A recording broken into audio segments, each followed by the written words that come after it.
Hello you guys, this is Fun Automotive, and in this video we're going to be talking about some problems that have occurred.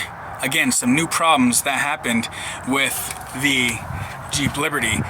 Now I haven't sold it yet because of these problems, and they're minor, very minor problems. Now I'll tell you right now, it's the power steering pump. It's spraying a leak. I have not replaced it. It's OEM. It probably was good. I don't know if it's original and never ever been replaced. I highly doubt it. But the other thing is the rotors are starting to warp out. I was thinking it was whenever I started going mudding when I moved out here and going through all that mud and water when my brakes were very hot, my rotors, and just happened to warp them, and then going through puddles on the road and stuff. And I'm thinking that's what caused that problem, but it's been getting worse over the months, so I'm gonna have to be replacing those very soon too. But this is just an update video telling you guys exactly what is wrong with it again, and with the other things that were wrong with it before, the O2 sensor wire and all that stuff. It wasn't something I couldn't fix. I knew I could fix it. I was tired of it. I just I didn't give a shit for it anymore. I was just like, I'm done. Take it, sell it, get rid of it. But I haven't sold it yet because I don't want to sell it with a bad power steering pump and bad rotors. So I'm going to get those fixed very, very quickly. They're very easy to do.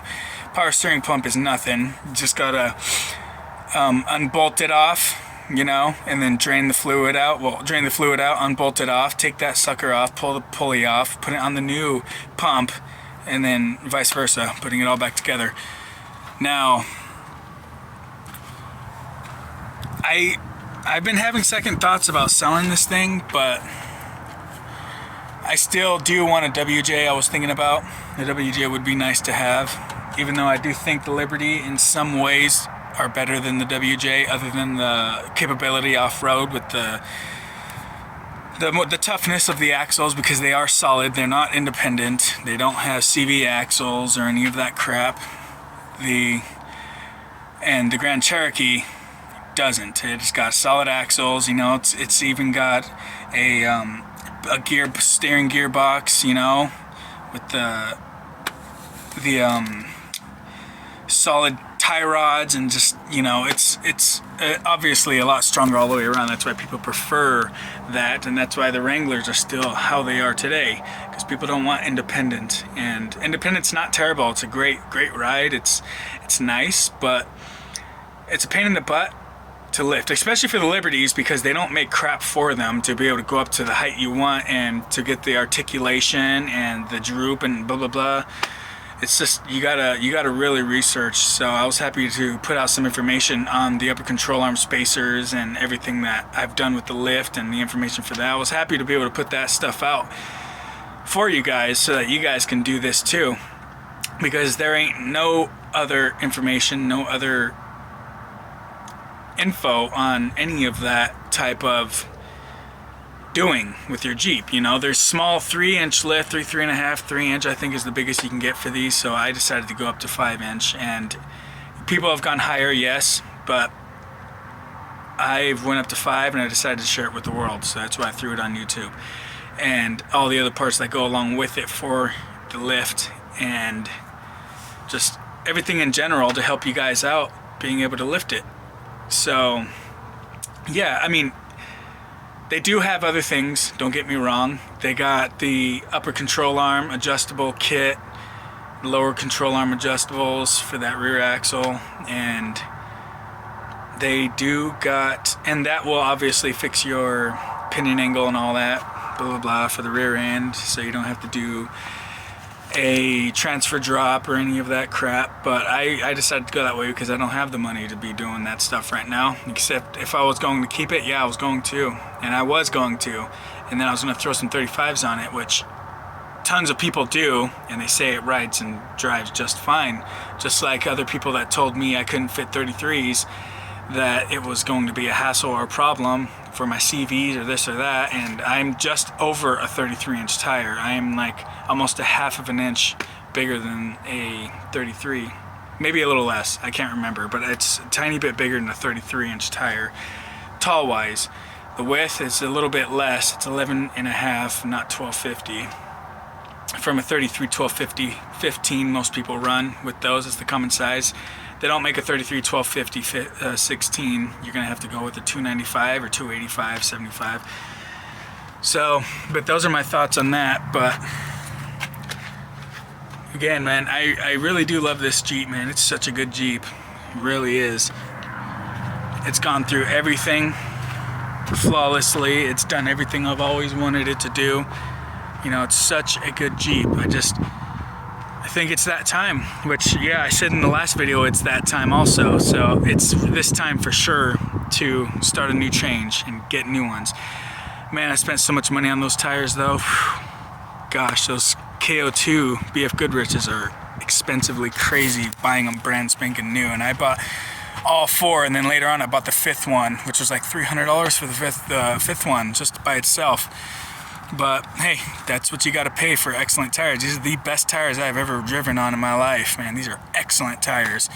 They're not the best for off-roading through mud and things like that, of course, because the little crevices get filled up very easily. But when I went through that mud pit on a few videos down, I didn't have a problem. This sucker just flew right out of it. But there could have been many reasons, you know, hard dirt on the bottom of that soft dirt, blah, blah, blah, a bunch of other things. But still, the very best tires I've ever ridden on, they are little to no noise on the road. It's quiet. It's like a street tire.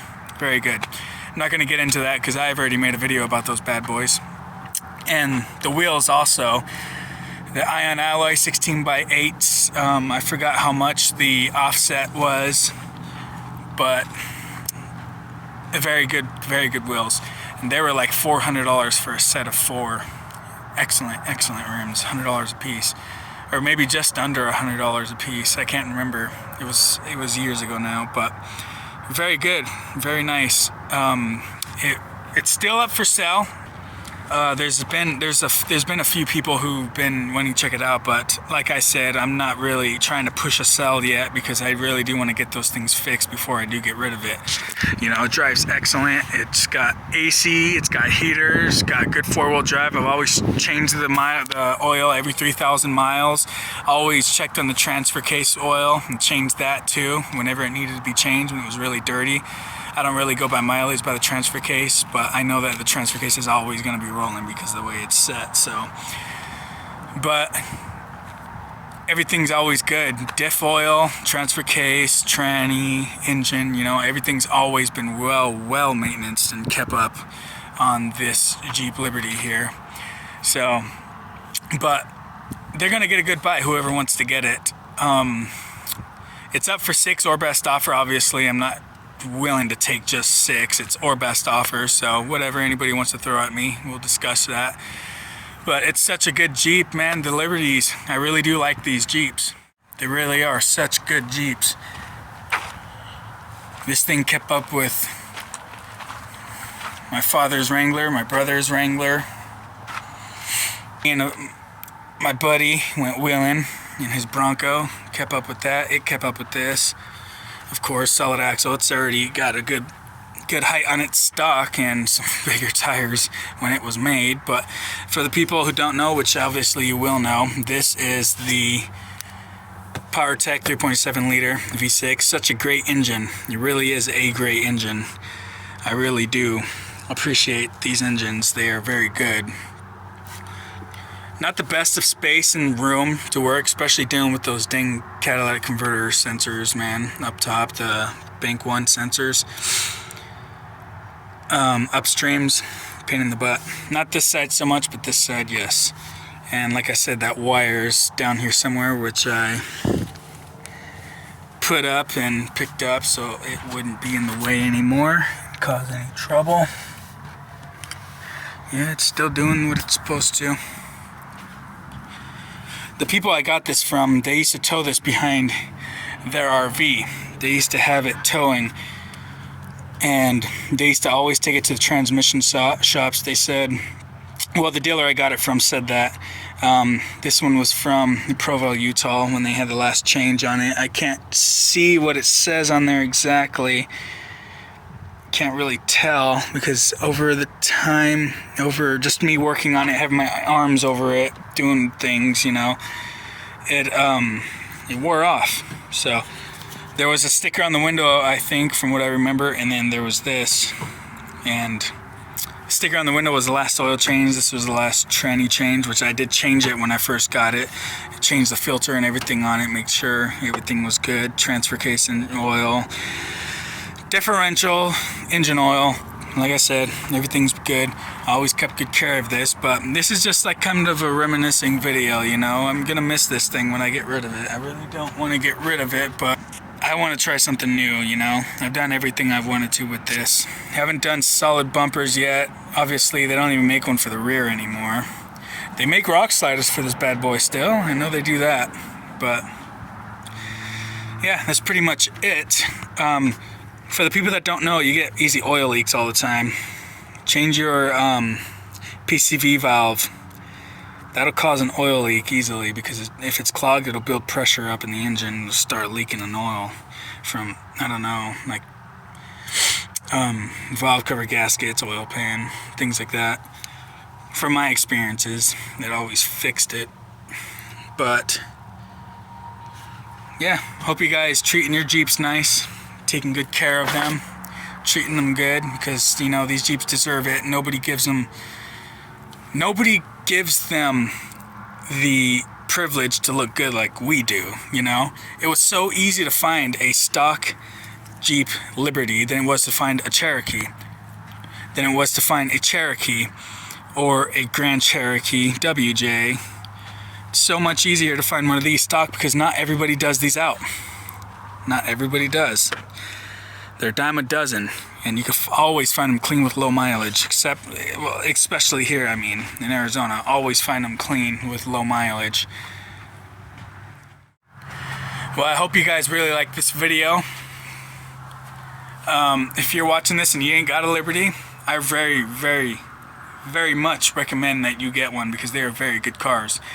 SUV Jeeps, and even if you don't want to go super big, 5-6 inch lift, whatever, just go with the 2.5 inch lift. That's what I started out on, and I've done everything in that lift, and it was more than enough space. And I even threw some 32 inch tires on that lift, which was a little bit too big for that front bumper. It did scrape up a little bit on it, but I had a 245 75/16 on the 2.5 inch lift, and it was gravy. It didn't touch. It was clean and clear. Even a full lock, I was able to take full turns, and it did everything that I needed it to.